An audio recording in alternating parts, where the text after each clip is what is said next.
Level 1. The CDL Student. You failed the backing test on the first attempt. The examiner said nothing. He just made a mark on his clipboard and told you to pull forward. You pulled forward. You tried again. The written test you had passed. 3 weeks of studying the FMCSA manual at your kitchen table. Every regulation, every weight limit, every pre-trip inspection item in the correct sequence, until you could recite it in the shower without thinking. You knew it cold. The written test is about knowing things.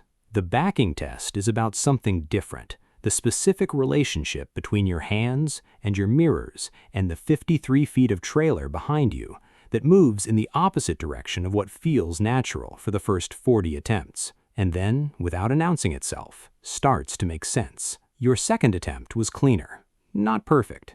Close enough. The examiner handed you the paper, a CDL. The credential that puts you in the company of 3.5 million people who move 71% of everything in the United States. Every shelf in every store, every hospital supply, every bag of concrete, every case of orange juice, every piece of furniture that ever arrived at a house. It got there on a truck. Someone exactly like you, with exactly this piece of paper, put it there. You start Monday. Company truck. 44 cents a mile. The mileage sounds good until you calculate the hours. You calculate them on the drive home and go quiet for a few minutes. Then you think about the trailer sliding into the dock on your second attempt. When it finally went exactly where you told it to go, you stop going quiet. Level 2. The first-year driver. The pre-trip inspection takes you 40 minutes in week 1 and 12 minutes by month 4. Not because you cut it short, because your hands learned the sequence. The way hands learn anything, through repetition, until the motion stops requiring thought. Front of the truck, engine compartment, cab interior, driver's side, rear, passenger side, coupling system, trailer, every morning, every load. Because the brake component that fails at 65 miles per hour on the interstate is the one nobody checked that morning. And the people in the cars around you did not agree to share that consequence. You have backed into docks designed by people who have never operated an 80,000-pound vehicle in reverse. Night docks, rain docks, docks with pillars on both sides, and a dock worker standing in the opening, telling you to keep coming in the tone of someone who has watched 100 drivers do this and is not impressed yet. You have gotten the trailer into the dock every time without taking out a wall. You are quietly proud of this and do not say so, because this is considered the minimum. The hours of service rules are your life now. 11 hours of driving, a 14-hour on-duty window, 10 hours off before you drive again, 30-minute break after 8 hours behind the wheel.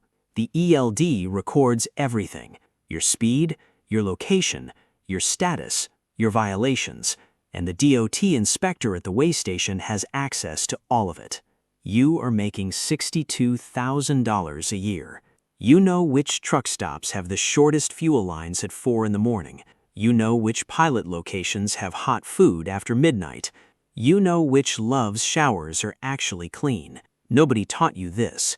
The road did. Level 3. Long haul. You spent Thanksgiving alone in a truck stop in Amarillo, Texas. The meal was $14. It was turkey, and it was fine. The load had delivered late, the hours didn't work out for a home run, and by the time you reached Amarillo, the choice was simple: truck stop Thanksgiving or driving through the night on no sleep. The second option ends careers and lives. So you ate at the counter, next to a man who had been doing this for 22 years. He was reading a novel and did not want to talk. You gave him that. You live in the cab for weeks at a time now. The sleeper berth is the size of a generous closet and contains your entire life: your clothes, your food, a 12-volt refrigerator, a microwave, and the specific smell of enclosed space, the one you stopped noticing at week 6, and that your family noticed the moment you walked through the door on your first home run. Nobody said anything about it. They didn't have to. The road gives you things. The specific quiet of I-90 through Montana at 3 in the morning with no other vehicles. The way light breaks over the desert before the world wakes up. The self-sufficiency of someone who can move anything, anywhere, through any weather, on schedule. You have crossed the country enough times to know it, the way most people know their own neighborhood. It takes things, too. The taking is quiet and gradual. You measure it not while it's happening, but in the 2 days of adjustment required when you get home and realize the rhythms of the house are different from yours. You are making $74,000 a year. The road is yours now. That is the only way to put it. Level 4. The veteran. Your back has an opinion about everything now. 12 years of long haul produces a specific, non-negotiable education in the body. What sustained vibration does to the lumbar spine over a decade. What 11-hour sitting does to the hips. What climbing in and out of a cab 40,000 times does to the knees. Your chiropractor knows you by your first name and has strong opinions about your seat ergonomics. You have been using the wrong lumbar support for 3 years because the correct one costs $200. And somewhere along the way, the road started calculating certain costs in currencies that aren't money. You crossed 1,000,000 miles somewhere in Kansas on a Tuesday afternoon in October. You don't know the exact moment because the odometer doesn't announce it, but you knew it was that week. 1,000,000 miles, more than twice the distance to the moon, every inch of it on American roads, in every season, in the specific ice that forms on I-80 through Wyoming in February, that dispatchers in warm offices call manageable from a weather app. You can back a 53-foot trailer into a space other drivers walk away from. Not as a performance. You stopped performing for anyone with your backing years ago because 12 years of doing something every day produces a competence that no longer requires your conscious attention. The trailer goes where you want it. That is the entire sentence. You are making $84,000 a year. You are thinking about the truck, not as a dream anymore, as a calculation. Level 5. Owner-operator. The truck cost $147,000, and you financed $110,000 of it. First year insurance, $21,000. The tire that blew on I-70 in August, $2,800, including the service call. The DEF system failure in Phoenix, $1,900. On a Friday, which means weekend shop rates. The fuel pump in Memphis, $1,400. You spent $54,000 on diesel last year. Your truck gets 7 miles per gallon. You drove 108,000 miles. Do the math.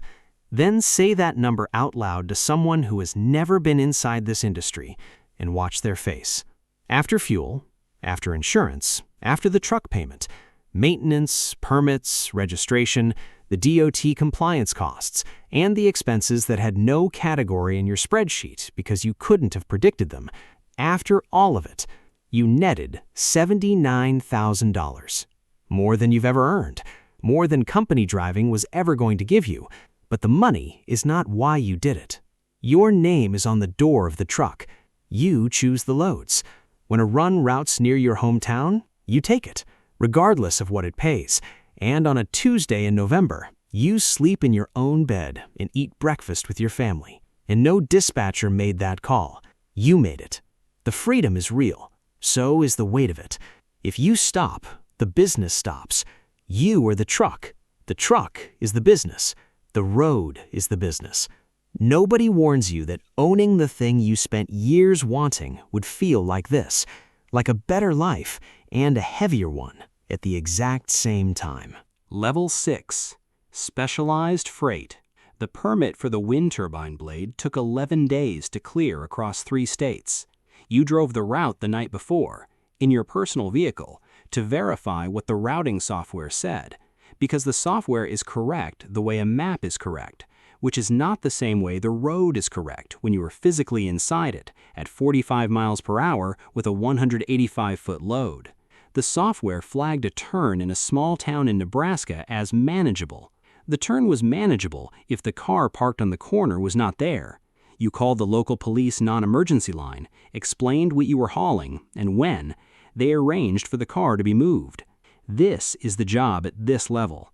2 pilot cars, night movement required through 2 of the 3 states, every overhead wire on the route surveyed in advance, permits from every county. This load does not move because a driver showed up. It moves because a driver with a specific set of endorsements showed up, a specific kind of patience for paperwork, and a specific understanding of the difference between a GPS recommendation and a real road. You have the hazmat endorsement, the tanker endorsement, the doubles and triples, every line the CDL can carry. The endorsements are not decorations. They are demonstrated, tested competence. And the market prices demonstrated competence accordingly. You are making $107,000 a year. They call you when the load is unusual, when nobody else will take it, when the thing being hauled is worth more than the truck carrying it. That's the job. Level 7. Fleet owner. The second driver quit on a Wednesday, with no notice, and the truck sat for 9 days. 9 days of insurance payments on a truck generating zero revenue. 9 days of loan payments on a truck generating zero revenue. 9 days of a broker relationship you were building paused because the asset was parked. You found a replacement. You adjusted your vetting process. You have not had an unplanned vacancy since, which is not a promise, just a record. You have 5 trucks now. You don't drive most weeks. You dispatch. You negotiate with freight brokers.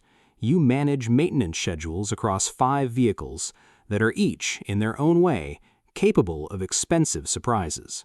You read the P&L every Monday morning, and you know every line, because at Fleet Trucking Margins, every line is the difference between a business and a problem. 5 trucks generated $860,000 in gross revenue last year, after driver pay, fuel, insurance, truck payments, repairs, permits, and your own salary.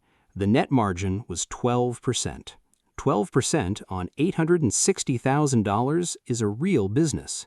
It is not a business that runs itself. It is not a business that forgives waste. It is a business that requires the specific combination of operational knowledge and financial discipline that you spent 14 years building from the seat of a truck. You started at 44 cents a mile in someone else's vehicle. The distance between that and this is not luck. It is every correct decision you made on every hard day accumulated until they became something. Level 8. The road. You have been driving for 31 years. The mileage is in the logbooks. The rest is in the body. Your back, your knees, your shoulders. They have kept their own account, and they present it with regularity. Your chiropractor says your spine tells a specific story. The story is true. You have driven every major interstate in the continental United States. You have crossed the Rockies in August and in February. You know the difference, the way only someone who has done it in both can know it. You have sat in the specific silence of eastern Nebraska at 4 a.m. with no traffic and no radio, just the engine and the road and the dark. You have found it genuinely beautiful, not as a performance, actually beautiful. You have also missed things. There are dinners you were not at. There are moments your children had for the first time that happened on a Tuesday while you were in Ohio, and you heard about them on the phone from a rest stop. The road gives, and it takes. Every driver in this profession eventually makes the accounting, what the sum adds to, whether it was worth it, whether they would do it again. The answer is not the same on every day you give it. Your last run is Memphis to Dallas, 470 miles, an overnight haul. You have done versions of this run more times than you can accurately remember. The delivery is on time. You back into the dock clean on the first attempt. You hand over the keys. Your wife is in the parking lot. She drove 5 hours to be here because she has been doing the other side of this job for 31 years. The waiting, the adjusting, the being there when you came back. And this is the last return. That is its own kind of long haul, its own kind of skill, the one that doesn't get a name. You get in the car. She doesn't ask if you're ready. She knows you are. She has known you for 31 years. You pull out of the lot. In the mirror behind you, the truck is already being prepped for the next load. It doesn't wait. It never has. Somewhere tonight, a driver who passed their backing test on the second attempt is eating their first truck stop meal at a counter, calculating their hours on the ELD, learning which fuel lane is shortest at 4 in the morning. They are moving everything the country needs, from somewhere to somewhere else. 71% of all of it. They always will be.